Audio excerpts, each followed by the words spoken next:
¿Ya están por acá, muchachos? Confirmen, por favor. Sí, doctor. Ya, muy bien.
Ya, ¿me confirman? ¿Se observa la pantalla? Sí, Sí, se ve, doctor. doctor. Sí, doctor. Listo, muy bien. Ya, muy bien. Bueno, esto es parte también de la distribución de los tipos anestésicos, ¿no? Ahora vamos a ver un tipo de anestesia que viene a ser una anestesia regional neuroaxial, pero para ubicarlo en el panorama tenemos tres tipos, ¿no? La anestesia general, la regional y la combinada, ¿no? La general es la que donde el paciente tiene que totalmente estar inconsciente, donde probablemente tengamos que intubar al paciente. Esta se puede hacer vía inhalatoria, solo gases. Tenemos el sevoflurano, alotano, etcétera. Vía endovenosa, solo endovenoso. Tenemos propofol, remifentanilo, desmetomidina, etcétera. Y la balanceada, donde juntamos ambos, ¿no? La inhalatoria como la endovenosa. La anestesia regional. Tenemos la de bloqueos periféricos, por ejemplo, van a operar de la muñeca, del codo, una fractura, y solo bloqueamos el plexo braquial y solo se anestesia esta parte del brazo. O la anestesia neuroaxial, ¿no? ¿Por qué neuroaxial? Porque usamos a la columna vertebral, ¿no? Y de ahí vamos a tener dos tipos. La anestesia intradural, por su propio nombre lo dice, dentro de la dura madre, y epidural sobre la dura madre.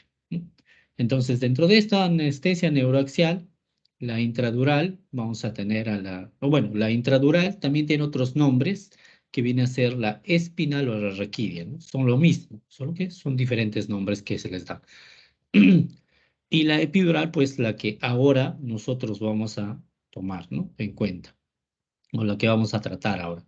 Eh, Tengan en cuenta que la diferencia va a ser si se atraviesa la dura madre o no se atraviesa la dura madre. Entonces, en la epidural no atravesamos la dura madre, nos quedamos sobre la dura madre. Entonces, bueno, la definición de la anestesia epidural es un bloqueo neuroaxial, pues, ¿no? Estamos trabajando sobre el neuroeje, que se logra, pues, por la introducción de soluciones, en este caso, anestésicos locales, a este espacio epidural, lo que va a bloquear la conducción nerviosa, pues, a nivel de la médula espinal, ¿no? Es lo que estamos tratando de buscar, ¿no? Un recuerdo anatómico, bueno, la columna ustedes ya conocen, parte cervical, torácica, lumbar, sacra, la distribución de las vértebras, etcétera. El canal vertebral, que es lo que está protegiendo, pues, la columna vertebral, ¿no? Donde nosotros encontramos, pues, al elemento fundamental, la médula espinal con las raíces nerviosas. Y esta médula espinal para nosotros va a ser fundamental, pues, nosotros tenemos que tener cuidado cuando nosotros estamos administrando nuestra técnica anestésica, ¿no? Ya sea la epidural o la raquidia. Recordar, pues, que este va desde la columna vertebral, que diga, desde el agujero magno hasta lo que viene a ser el nivel L1 y L2, ¿no? Ahí es donde termina la médula espinal, y a partir de ahí solo tenemos raíces nerviosas, ¿ya? A partir de ahí tenemos raíces nerviosas. Importante determinar este nivel porque ya como hemos estado viendo, la anestesia epidural va sobre la dura madre. Entonces, Al yo no atravesar la dura madre, no tengo riesgo de lesionar a la médula espinal. Entonces, yo puedo colocar mi anestesia epidural desde la parte cervical, torácica, lumbar, sacra, porque nunca voy a atravesar la dura madre. A diferencia de la anestesia raquídea, que sí atravieso la dura madre. Entonces, probablemente a partir de L2, la anestesia raquídea, yo no voy a encontrarme médula espinal, solo raíces nerviosas. Pero entre L1 y L2 o por encima de L1, yo puedo encontrarme a la médula espinal. Entonces, si yo coloco mi anestesia raquídea, atravieso la dura madre, puedo lesionar la médula espinal. ¿Ya? Puedo lesionar la médula espinal. Entonces, es la importancia de reconocer, pues, dónde está terminando mi médula espinal. Recordar, pues, las meninges, la pía madre, la capa más próxima a la médula, la aracnoides, el tejido laxo y la dura madre, que es la más externa, que esta va a ser, pues, nuestro límite entre la anestesia epidural y la anestesia intradural. Además que la dura madre va a ser, pues, la parte más interna, la que va a delimitar mi espacio epidural, que ahora vamos a ver. Recordar que la columna vertebral, pues los huesos, la parte ósea, está unida por los ligamentos, ¿no? Vamos a tener, por decir, en el cuerpo vertebral, la parte anterior, el ligamento longitudinal anterior, que une, pues, los cuerpos vertebrales de la parte anterior, y el ligamento longitudinal posterior, ¿no? Que une, pues, la parte posterior de los cuerpos vertebrales. De estos dos ligamentos, el que me interesa va a ser el ligamento longitudinal posterior, porque esto va a ser ya parte de los límites de mi espacio epidural. En lo que viene a ser en la parte posterior, las apófisis espinosas van a estar unidas en la parte más interna por el ligamento amarillo o ligamento flavo. Entre las apófisis espinosas, el ligamento interespinoso. Y sobre las apófisis espinosas, el ligamento supraespinoso. También importante porque delimitan la parte posterior de mi espacio epidural. Entonces, todo este espacio epidural va a estar dado de esta forma. Este espacio epidural, en la parte anterior, les he manifestado que me interesa el ligamento longitudinal posterior, ¿no? En la parte anterior, el ligamento longitudinal posterior, que viene a ser mi límite. En la parte posterior, ligamento flavo, ligamento interespinoso, ligamento supraespinoso. En la parte lateral voy a tener las apófisis articulares, los agujeros de conjunción, hasta las propias raíces nerviosas. En la parte interna va a estar dado por el saco dural. Entonces, mi espacio epidural viene a ser un espacio cilíndrico, ¿ya? Tiene paredes externas y paredes internas, ¿no? La interna va a ser, pues, la dura madre, y las paredes externas, como las que hemos mencionado, ¿no? En la parte anterior, ligamento longitudinal posterior; en la parte posterior, ligamento amarillo, interespinoso, supraespinoso; y en la parte lateral, las apófisis articulares, eh, los agujeros de conjunción, las raíces nerviosas, ¿no? Viene a ser la parte lateral. Y el contenido de este espacio epidural, como ustedes vean, es grasa epidural y vasos epidurales. Vamos más abajo, ven ustedes, esto es la dura madre, las raíces nerviosas, todo esto es dentro de la dura madre, y por afuera que tenemos nuestro espacio epidural, ¿no? Grasas epidurales y venas epidurales. Delimitado en la parte anterior, ligamento longitudinal posterior; en la parte posterior, ligamento amarillo o flavo, interespinoso, superespinoso. Ahora, este espacio epidural, muchachos, que ustedes ven, hay lugares donde sí es real, como lo que vemos acá, ¿no? En la gráfica. Hay grasa y vasos.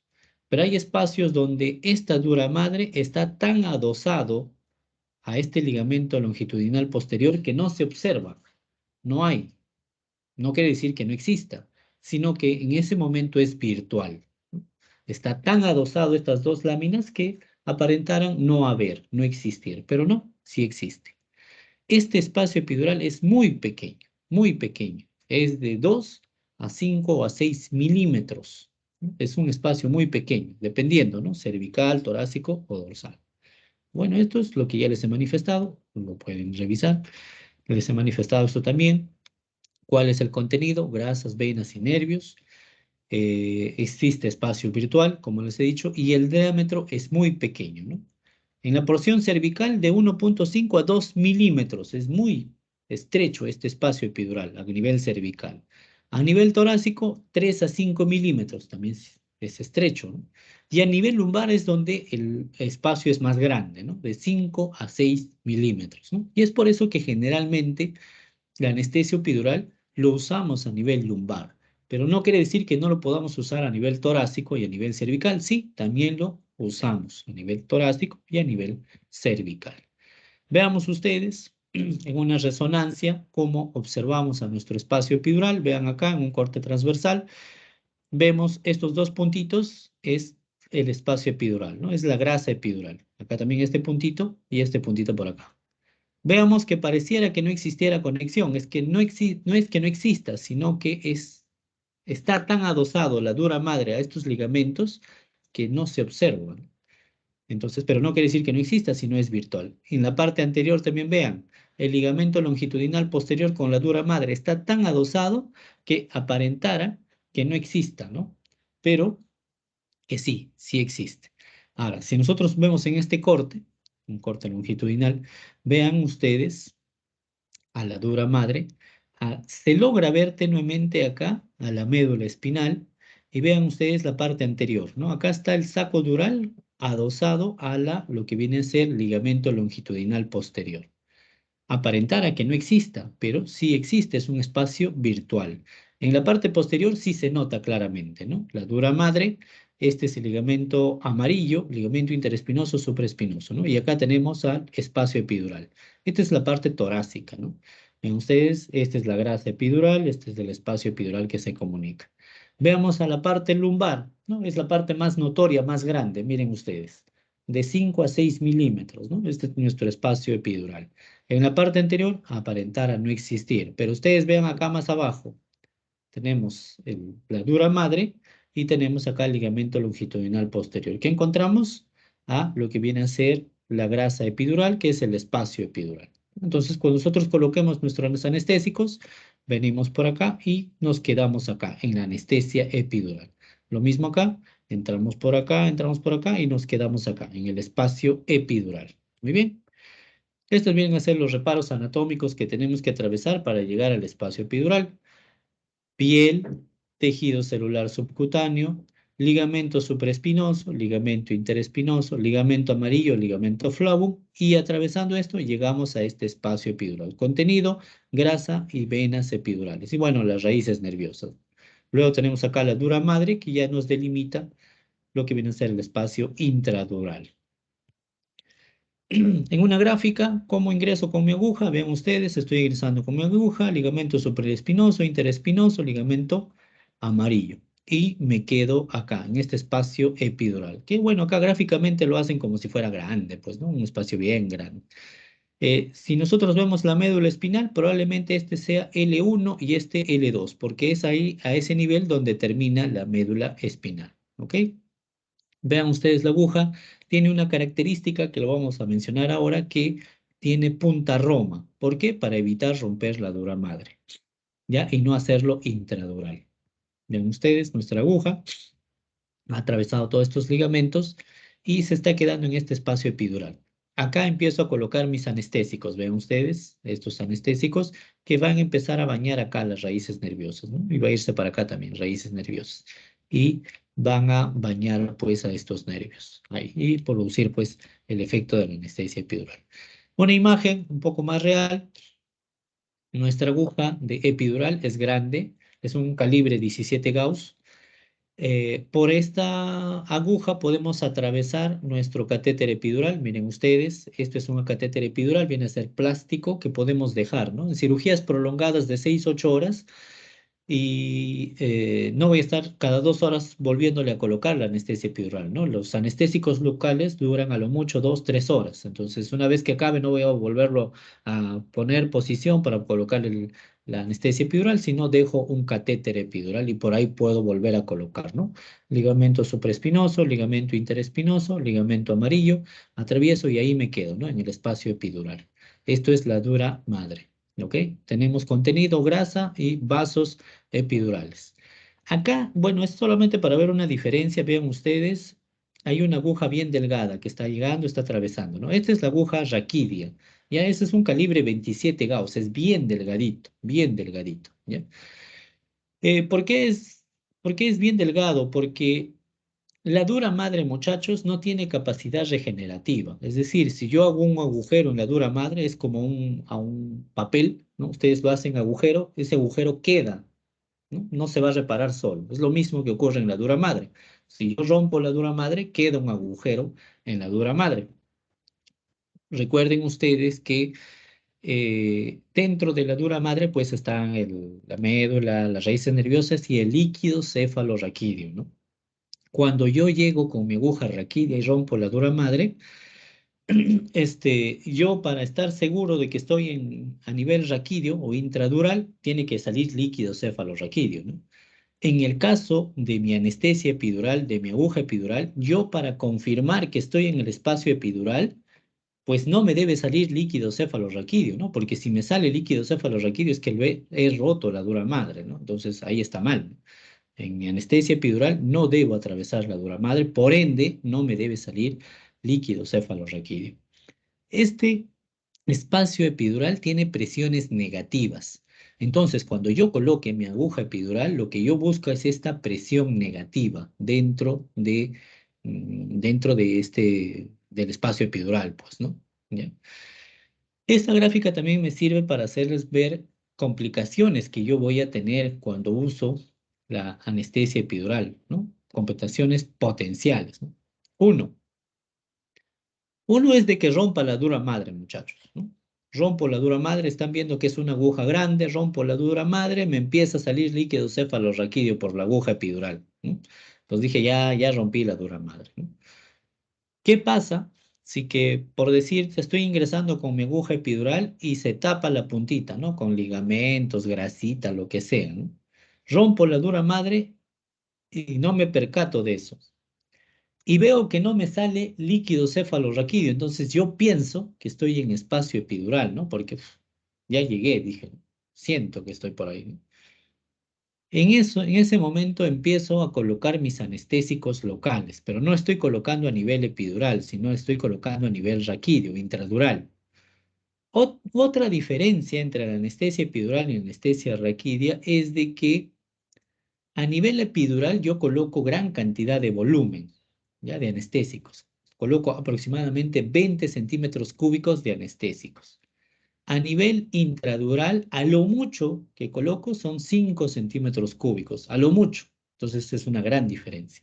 Entonces, ¿qué pasa? Yo agarro confiado, aparentemente he llegado a espacio epidural, no tengo salida de líquido cefalorraquídeo, entonces yo pienso que estoy en espacio epidural y coloco 20 centímetros cúbicos, ¿no? No es en espacio epidural, ¿no? Espacio raquídeo.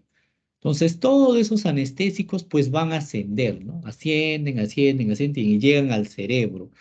Todo nuestro sistema nervioso central está plagado de canales de sodio. Mis anestésicos locales actúan sobre los canales de sodio. Entonces, hago que se apague todo mi sistema nervioso central. ¿Qué estoy haciendo? Un bloqueo total. El paciente pierde la conciencia, deja de respirar, entonces yo tengo que agarrar, intubar a mi paciente, colocar un ventilador hasta que el efecto de los anestésicos desaparezca. ¿Ya? Muy bien. Eh, La otra complicación. Vean ustedes, acá tenemos venas epidurales, ¿no? Los anestésicos locales, como su propio nombre dice, son para usar a nivel local, no endovenoso. Los anestésicos locales no se usan a nivel endovenoso. Entonces, ¿qué pasa por acá también? Llego acá y justo me encuentro con una vena. Y también ocurre lo mismo, ¿no? Bueno, si yo llego a una vena, lo que voy a encontrar es que me empiece a salir sangre, ¿no? Sangre por mi aguja. Pero ¿qué pasa si es que la punta se tapó, ¿no? Un titrito, una grasita lo tapó.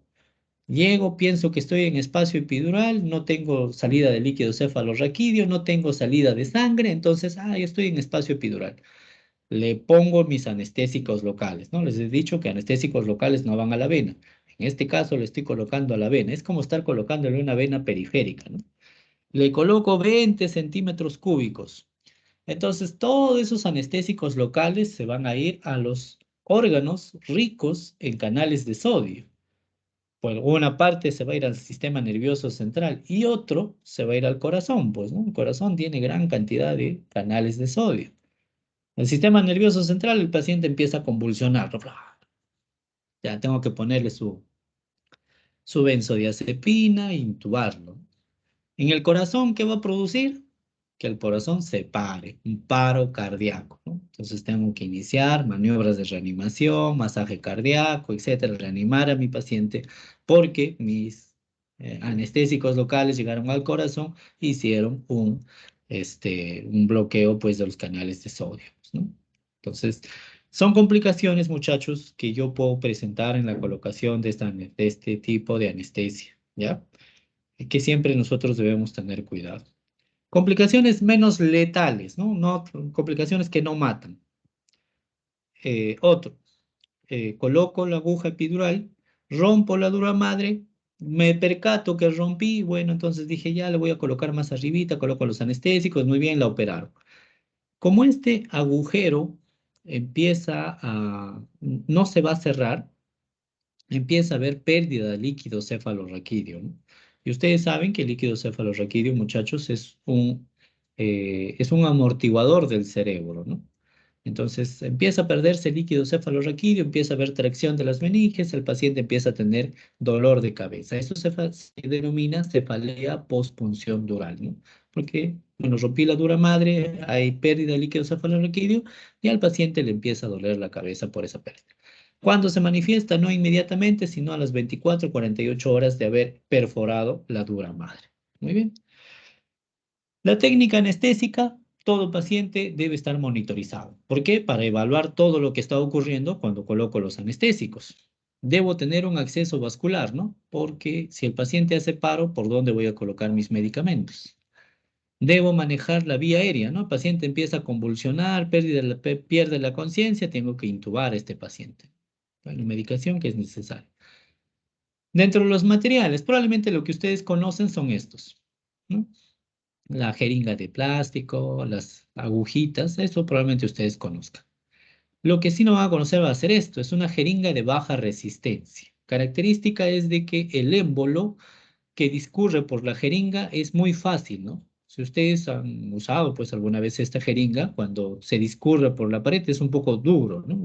Hay un poco de resistencia. A diferencia de esta jeringa que no tiene esa resistencia, pasa suavemente por las paredes. Es lo que nosotros queremos, una jeringa de baja resistencia, porque lo que vamos a buscar en el espacio epidural es la presión negativa. Esta viene a ser nuestra aguja TOWI, que es una aguja especial para el espacio epidural. Tiene calibre 17 Gauss, más o menos es el calibre de esta aguja rosada. Y cada color significa 1 centímetro, ¿no? Esta tiene 8 centímetros, pues. Este es el catéter epidural que podemos colocar a través de esta aguja, sobre todo en cirugías prolongadas, ¿no? Que vamos a usar, que son estos los dispositivos para adosar nuestro catéter epidural. ¿Listo?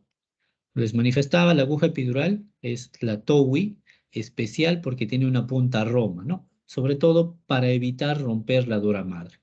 Todas las demás agujas son agujas raquídeas, ¿ya? ¿Por qué tienen punta filuda, ¿no? ¿Por qué? Porque quieren romper la dura madre con el mínimo desgarro, ¿no? Por eso son agujas punta fina, ¿ya? A diferencia de la aguja TOWI, que es la aguja epidural, tiene punta roma. ¿Cómo lo podemos colocar al paciente? Sentado, de cúbito lateral, y tenemos que tener referencias, ¿no? Nuestra principal referencia es la línea de Tufiere, que nos indica el paso de una línea entre las crestas ilíacas. Esto nos indica la vértebra o la apófisis espinosa de la vértebra L4. A partir de nosotros vamos contando, ¿no? L3, L2. L2 está marcado de amarillo porque probablemente acá es el límite de la anestesia raquídea, ¿no? Porque acá ya nos encontramos con médula espinal.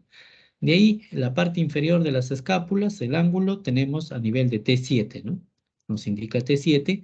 Y la apófisis espinosa más prominente es la vértebra C7. Son los reparos que nosotros tenemos que hacer. Técnica anestésica. Podemos usar aire o podemos usar suero salino. Ahora lo vamos a ver. Bueno, esto fue hackeado, así que ya no podemos ver esto. Ahí te las voy a mostrar por acá.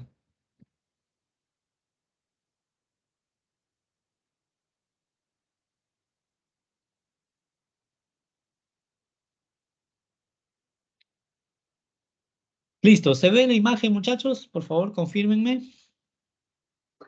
Sí, se ve. Listo, muy bien. Entonces, en este caso se va a colocar una anestesia torácica. Pues les he manifestado que la anestesia epidural puede ser lumbar, torácica, cervical. En este caso vamos a colocar una anestesia epidural torácica, ¿ya? Previamente, pues, a colocar las agujas se ha hecho una limpieza, ¿no? Una asepsia de la zona. Habitualmente usamos alcohol yodado, hacemos una buena limpieza y tomamos nuestros puntos de reparo, ¿no? En este caso, probablemente sea la parte inferior del omóplato, ¿no? O de la escápula. ¿Bien? Igual, este es un procedimiento aséptico, tenemos que utilizar guantes estériles. Tenemos nuestra aguja, ¿no? Nuestra aguja y el lugar donde la punción, previamente, antes de puncionar, de colocar esta aguja, hemos infiltrado con anestésicos locales, porque esta aguja duele, es gruesa, ¿no? No es como una inyección, ¿no? Una vacuna, que es una aguja bien delgada, ¿no? En este caso es una aguja de calibre 17, es bien gruesa, entonces tengo que previamente haber infiltrado localmente la piel para que el paciente no tenga molestia o dolor, ¿no? Bien. La aguja tiene partes, ¿no? Bueno, la aguja, la propiamente dicha, la guía que es la parte que va a impedir que la aguja se llene de detritos, ¿ya? Vamos a ver ahorita en este momento que va a retirar la guía. ¿Ve? Esta viene a ser la guía la que está retirando y eso impide que se llene de detritos. En este caso, vean ustedes, está usando una jeringa de vidrio, ¿ya? Inicialmente, la técnica epidural pues se hizo con jeringas de vidrio de baja resistencia. Característica es como la jeringa de plástico que les mencioné, que el émbolo discurre fácilmente por esta jeringa, no hay resistencia, no hay esa fricción que observamos en las demás jeringas que habitualmente nosotros conocemos, ¿no? Entonces, con esta jeringa probamos y hacemos la prueba de la baja resistencia. ¿Cómo es esa prueba? Veamos acá. En este caso, está haciendo la prueba con aire, ¿ya? Con aire. ¿Podemos colocar líquido? Sí, podemos colocar líquido para hacer esta prueba, pero en este caso lo está haciendo con aire. Y lo que buscamos es el rebote, muchachos. Miren, vean ustedes, la jeringa, el émbolo rebota, ¿no? ¿Por qué? Porque hay una resistencia. Cuando lleguemos al espacio epidural, se pierde esa resistencia, porque hay presión negativa y el émbolo pasa fácilmente. ¿Lo ven ustedes? Todavía hay rebote. Y en ese momento se perdió la resistencia, ¿no? Vamos a verlo nuevamente.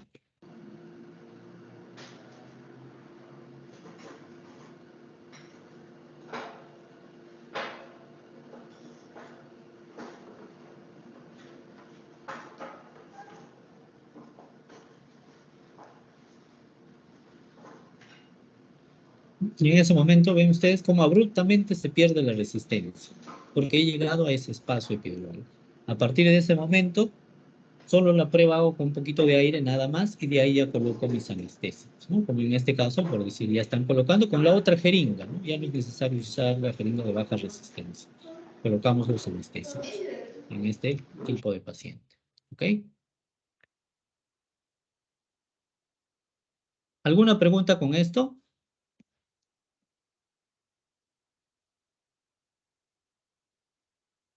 Creo que ninguno, doctor. Ya, muy bien, excelente. Entonces, esa viene a ser la técnica, ¿no? Dice acá, se puede realizar con aire, como hemos visto. El problema es que si nosotros, por decir, seguimos metiendo todo ese aire, una vez que hemos conseguido la baja resistencia, podemos generar un neumoencéfalo, ¿ya? Esto puede generarle dolor de cabeza al paciente. El manejo del neumoencéfalo es colocarle oxígeno puro, pues, ¿no?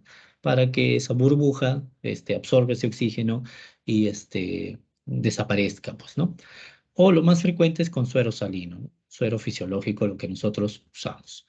¿Podemos colocar un catéter? Sí, dejamos 3 a 5 centímetros dentro del paciente, ¿no? Entonces podemos usar el catéter.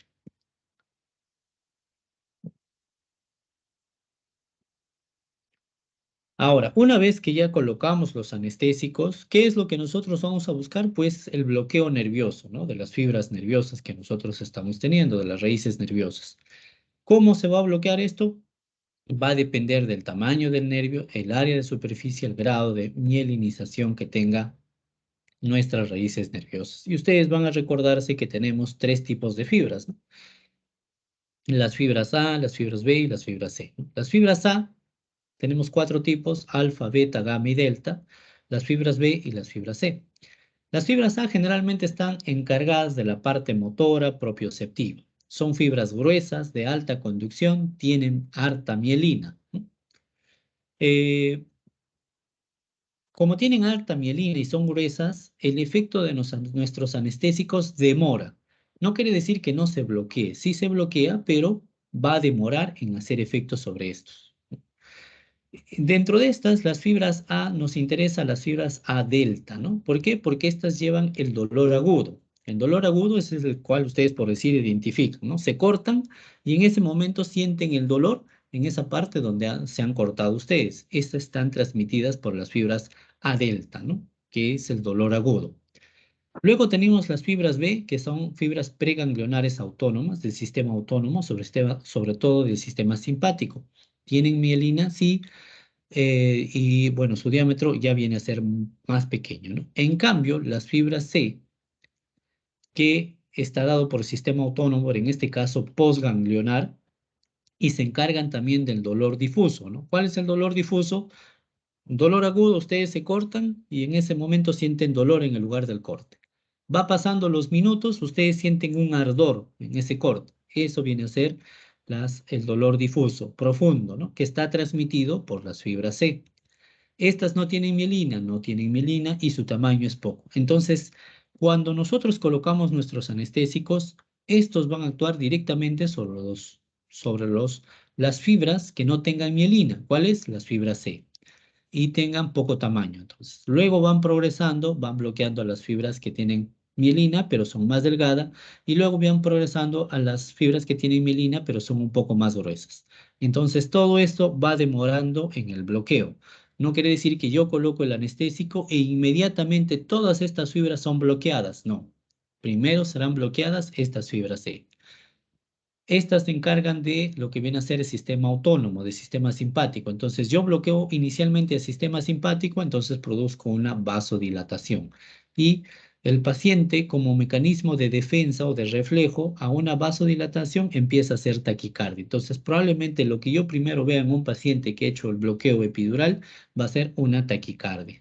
Luego el paciente va a sentir calor en las piernas, porque estoy bloqueando a las fibras de temperatura, sobre todo la temperatura fría. El paciente empieza a sentir calor en las piernas.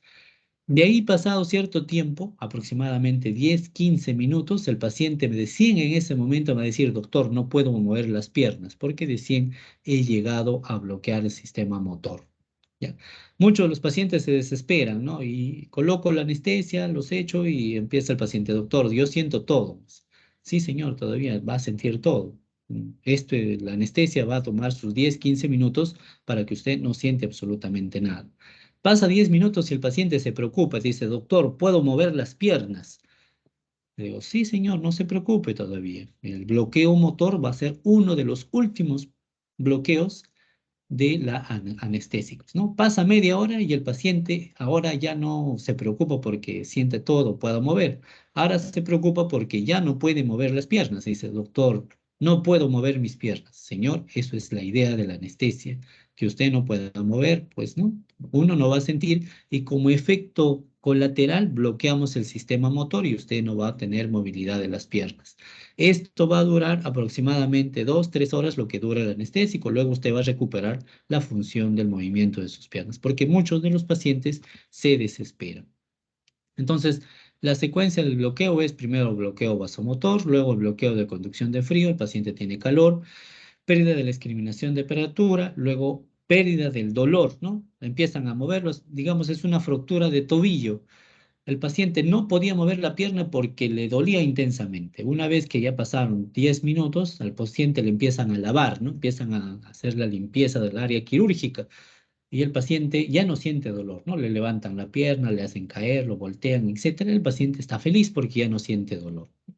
Luego va progresando, pérdida de la sensación táctil, el paciente luego ya no puede mover la pierna, pérdida de la sensación de presión y de la propiocepción. Al final no se da cuenta si tiene miembros inferiores porque se ha hecho un bloqueo. ¿De qué determina el nivel del bloqueo? La cantidad de volumen, ¿no? Les he dicho que mínimo colocamos entre 20 centímetros cúbicos de anestésicos. Los niños y los ancianos tienen un espacio epidural más pequeño, las embarazadas también. Por la posición no hay alteración, la distribución es uniforme. Cuando colocamos los anestésicos, la distribución es uniforme y hay una disminución uniforme de los anestésicos. Ahora, cuando colocamos los anestésicos, lo que a nosotros nos preocupa son los dermatomas, ¿ya? ¿Por qué? Porque yo al colocar mis anestésicos, voy colocando y voy bloqueando aproximadamente los dermatomas que yo deseo. Yo estoy colocando a nivel de L1 o L2 o L3 o L3, L4 mis anestésicos. Yo voy a hacer un bloqueo de toda la parte inferior del nivel donde yo estoy colocando con 2 o 3 o 4 niveles encima de donde lo estoy colocando. Entonces, si yo estoy colocando, por decir, a nivel de L3, L4, el bloqueo de que me va a producir los anestésicos va a ser de L3, L4 para abajo. Entonces voy a hacer bloqueo, por decir acá, L2, L3, L4, todo lo que es miembros inferiores. Pero también voy a hacer un bloqueo de 3, 4 a 5 niveles sobre donde he realizado el bloqueo, en la punción de la aguja epidural. Entonces he colocado a nivel de L3, entonces voy a hacer bloqueo L2, L1, T12, T11, T10. Generalmente, cuando colocamos a nivel de L2, L3 o L3, L4, alcanzamos a realizar el bloqueo hasta T10, ¿ya? Es decir, hasta el ombligo para abajo. Entonces, al realizar este bloqueo hasta T10, nos permite cirugías que puedan ser realizadas en esta parte, todo lo que viene a ser los flancos, hipogastrio. ¿Qué cirugías? En las mujeres, cesárea, ¿no? Muy frecuentemente usado esta anestesia en cesárea. Cirugía de útero, de ovarios, de trompas. En los hombres, próstata, vejiga. Podemos hacer cirugía de apéndice, ¿sí? Apendicitis convencional, ¿no? Apertura de la cavidad para un apéndice. Cirugías de cadera, las ortopédicas, ¿no? Todo lo que es traumatología. Cirugía de caderas, fémur, rodilla, tibia, todo lo que ustedes imaginen de miembros inferiores. Fractura de tibia, peroné, pie, tarso, calcáneo, rótula, todas las fracturas habidas y por haber. La zona perineal, ¿no? Orquiectomías, cirugías de pene. En las mujeres, cirugías de vagina, de vulva, cirugías de lo que viene a ser a nivel rectal, hemorroides, muy usado, ¿no? Sobre todo para esto. Entonces, cuando usamos este tipo de fármaco, hasta T10 es muy, muy útil para los procedimientos que podamos hacer. Ahora, podemos hacer, como hemos visto en el video, anestesia torácica, sí, pero la característica de esta anestesia torácica es que es sostenida. ¿Qué quiere decir? Yo coloco a nivel de T4, T5, T5, T6, esta va a ascender 3, 4 niveles, podemos llegar hasta T2 y va a descender hasta 3, 4 niveles, hasta T8, T9. Entonces, la anestesia se da entre T2 y T8. Entonces, la anestesia que estoy produciendo es entre T2 y T8. Ideal para hacer una cirugía de mama, ¿ya? Habitualmente para la cirugía de mama usamos anestesia torácica. Entonces la paciente no tiene sensibilidad en esta parte. Es una anestesia sostenida, característica de la anestesia torácica. ¿Podemos hacer cirugía de tórax? No, solo nos sirve para la parte externa, no para la parte interna, porque dentro del tórax, muchachos, no se está respetando estos dermatomas, ¿no? Vienen inervación cervical, torácica, abdominal, ¿no? Y muchas veces cuando se hace esta cirugía de tórax, lo que se está buscando, pues, es, digamos, colapsar un pulmón para operar ese pulmón o paralizar la actividad cardíaca. ¿Podemos usarlo como analgésicos? Sí, ya no usamos dosis anestésicas, sino usamos la cuarta parte de esta dosis para producir analgesia. Entonces el paciente ya no tiene dolor en el posoperatorio. ¿Ok? ¿Preguntas hasta acá?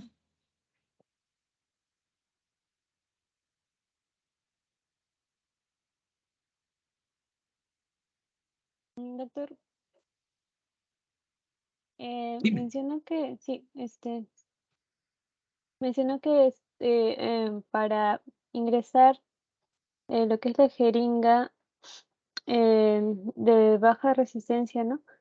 Ujú, También se podía hacer con suero ujú. fisiológico. En ese caso, también habría ese signo de rebote. Sí, sí, sí, lo mismo. Lo mismo que hemos visto en el video, el rebote, igualito. Vamos a ver. Solo que cuando hacemos con suero fisiológico, evitamos que ingrese aire, ¿no? Porque estamos ahí con el suero, ¿no? Con el líquido. Entonces, para evitarnos que ingrese el aire y hacer neumoencéfalo.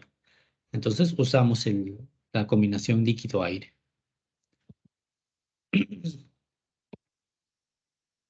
Ok, gracias, doctor. Ujú, listo. Bueno, muy bien, continuamos.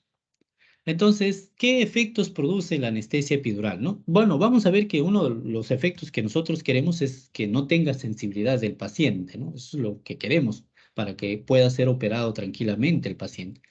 Pero vamos a tener también efectos, digamos, como asociados a mis anestésicos, ¿no?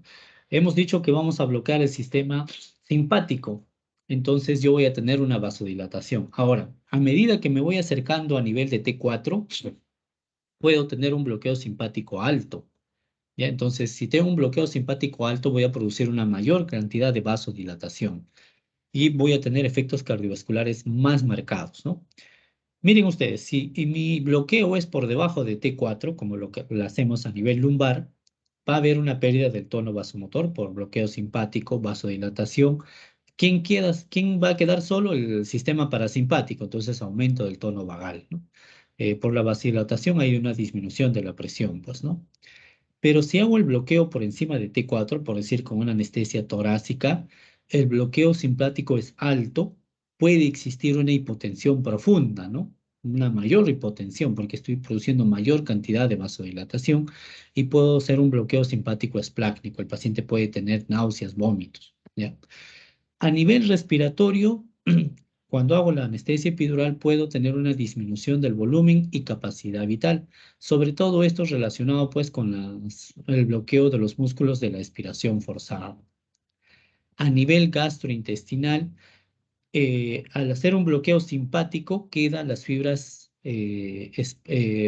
parasimpáticas, ¿no? Queda el sistema vagal parasimpático. Entonces aumentan las secreciones, aumenta el peristantismo, el paciente puede tener náuseas y puede llegar a vomitar, ¿no? Entonces, para evitar eso, usamos anticolinérgicos. ¿Qué anticolinérgico tenemos? A la atropina, ¿no? Entonces, atropinizamos al paciente para bloquear al sistema vago, al sistema parasimpático. Listo.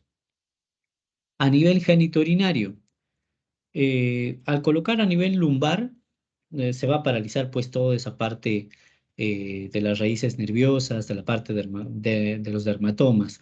Pero sobre el riñón no se va a producir mayor cambio porque el riñón se autorregula, no tiene que ver nada con la parte lumbar. Lo que sí es la vejiga, ¿no? Si el bloqueo es a nivel de S2, S4, la vejiga se queda atónica, ¿no? Incapaz de retener orina. Y si es a nivel de T5L1, se queda con una retención urinaria. Esto dura lo que dura a los anestésicos locales. No quiere decir que ya se queda con este defecto el paciente, no. Si, si los anestésicos duran 2, 3 horas, este efecto sobre la vejiga va a durar 2, 3 horas, nada más. Sobre la temperatura, se produce una vasodilatación y al estar vasodilatado perdemos temperatura, entonces hacemos hipotermia. ¿Qué complicaciones tiene? Hemos visto, ¿no? Las complicaciones, ya les he manifestado, hay complicaciones letales en el paciente, ¿no? Estas complicaciones inmediatas, ¿cuáles pueden ser? Voy colocando mi catéter o voy colocando mi aguja y el paciente empieza a decir, tengo una sensación de electricidad en esta pierna, ¿no? Entonces, estoy muy cerca a una raíz nerviosa, ¿no? Tengo que reorientar mi catéter o mi aguja, ¿no? Ustedes han visto que hacía esa pérdida de resistencia, pero puede ser que por ahí encontré otro lugar, ¿no? Otro espacio y coloco ahí mis anestésicos y no estoy colocando en el espacio epidural. ¿Qué va a suceder? Que el paciente va a tener dolor durante toda su cirugía, va a tener malestar. En realidad no se ha hecho un bloqueo, pues, ¿no? De las raíces nerviosas. El paciente empieza a gritar, ¿no? Ah, me duele, ¿no? En ese momento tenemos que hacer cambio de técnica anestésica, ¿no? Probablemente la convirtamos en anestesia general, ¿no? Para que el paciente no tenga dolor, ¿no? La punción dural, ¿no? La que les decía, no debo romper la dura madre, pero puede suceder. La punción hemática, ¿no? La toxicidad sistémica, el paciente empieza a convulsionar, paro cardíaco, etcétera. Escalofríos por la vasodilatación, ¿no? Hipotensión arterial por el bloqueo simpático y vasodilatación. Puede haber situaciones de anestesia insuficiente, ¿no? Esto sobre todo ocurre con los pacientes que ya varias veces han sido operados y se les ha colocado anestesia epidural. La anestesia epidural pues produce que se produzcan también sinequias, ¿no? Entre, digamos, la dura madre con las paredes del espacio epidural. Entonces hay áreas donde no llega uniformemente el anestésico local y el paciente está bien anestesiado, pero justo en una parte donde están cortando le duele, pero todo lo demás no le duele. Entonces es una anestesia insuficiente o parcial. ¿Qué complicaciones tardías tenemos? Les he manifestado. Una vez que he hecho la punción de la dura madre, el paciente pierde el líquido cefalorraquídeo y puede presentar dolores de cabeza. Cefalea postpunción dural. Puede haber dorsalgias y lumbalgias, sí, sobre todo cuando ha sido dificultoso colocar la aguja epidural, ¿no? Puede haber secuelas neurológicas, sí, ¿no? Puede ser por los fármacos que usamos, a eso se conoce como aracnoiditis, o por la técnica, ¿no? Hemos usado, por decir, una aguja epidural, hemos roto la dura madre y justo hemos lesionado una raíz nerviosa. Puede existir.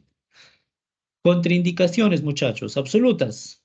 Si el paciente no quiere una anestesia epidural, no lo podemos obligar. Podemos persuadirlo, pero no podemos obligarlo. Podemos decirle, ¿sabe qué, señor? Con esta anestesia usted va a regresar a su cuarto, en la noche ya puede estar cenando, no hay ninguna mayor complicación, si se tome todas las medidas del caso, ¿no? Entonces podemos persuadir al paciente.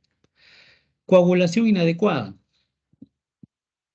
Hemos visto que tenemos venas epidurales.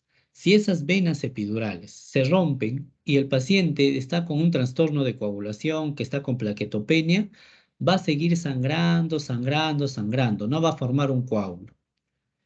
Esto va a seguir sangrando y va a comprimir a las raíces nerviosas y hasta la médula. Entonces puedo producir una isquemia medular al comprimir. Entonces el paciente puede quedar parapléjico. Entonces todo paciente que vamos a usar una técnica anestésica regional, sobre todo epidural, debe tener un buen tiempo de coagulación, tiempo de sangría, buena cantidad de plaquetas. Pacientes con infección o sepsis no puedo colocar, puedo llevar gérmenes a este espacio aséptico.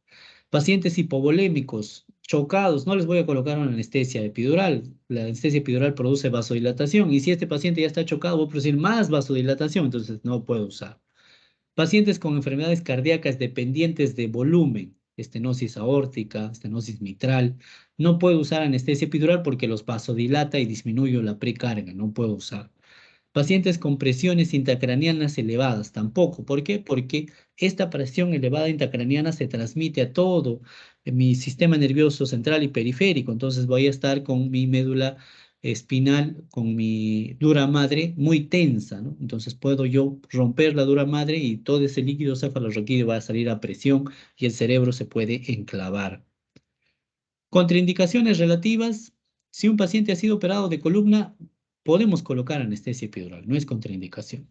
Pacientes con esclerosis múltiple, también puedo colocar anestesia regional. Pacientes con deformidades de columna, escoliosis, cifosis, todas las demás, puedo colocar, ¿no? Pacientes con cefalea crónica, primero hay que distinguir si es su migraña, ¿no? Porque me puede dar una cefalea postpunción dural. Muy bien, muchachos. Preguntas, dudas.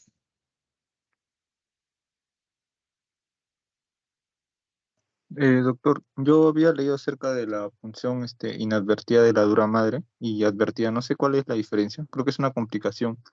Hay líquido cefalorraquídeo en el espacio epidural, creo. Claro, es el nombre, ¿no? Es el nombre nada más. Punción dural advertida es porque tú llegas, bueno, rompiste la dura madre y ves líquido cefalorraquídeo, ¿no? Tú evidencias líquido cefalorraquídeo, eso es advertida. La no advertida es como les digo, ¿no? Llego al espacio epidural, rompo la dura madre, no me percato y no me sale líquido cefalorraquídeo. Y yo digo, oh, estoy en espacio epidural, no hay líquido cefalorraquídeo, mi prueba fue positiva, estoy bien. Entonces llegué al espacio epidural porque no hay líquido cefalorraquídeo, ¿no? En ese caso es una punción dural no advertida, ¿no? O inadvertida, ¿no? Porque no veo líquido cefalorraquídeo. O puede ser que yo llego, ¿no? Llego con mi aguja y en eso llego, hago una manga técnica y rasgo, ¿no? Rasgo la dura madre. No la perforé, pero rasgué e hice microcortes, ¿no? Me quedé acá en espacio epidural, coloco mis anestésicos, normal, se da la cirugía. Al segundo día el paciente se queja de dolor de cabeza. ¿Por qué? Porque esto se rasgó y empezó a perder líquido cefalorraquídeo, ¿no? No evidente, no lo evidencié yo, ¿no? No lo evidencié, yo coloqué mis anestésicos. Es inadvertida, ¿no? Punción dural inadvertida o no advertida. Esa es la diferencia. En uno yo veo líquido cefalorraquídeo que venga, ¿no? Eso dije, ah, ya lo perforé, pues no, ya. En cambio, en el otro, yo confío, no, no hay líquido cefalorraquídeo, no he perforado nada, estoy bien. Pero eso fue inadvertida, ¿no? Y al segundo día el paciente dice, ay, me duele la cabeza, ¿no? Entonces, probablemente fue una punción dural no advertida, ¿no?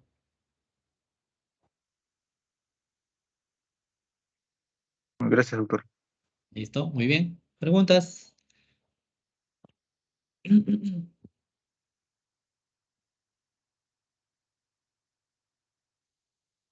Bueno, chicos, entonces con esto estamos terminando las 3 clases.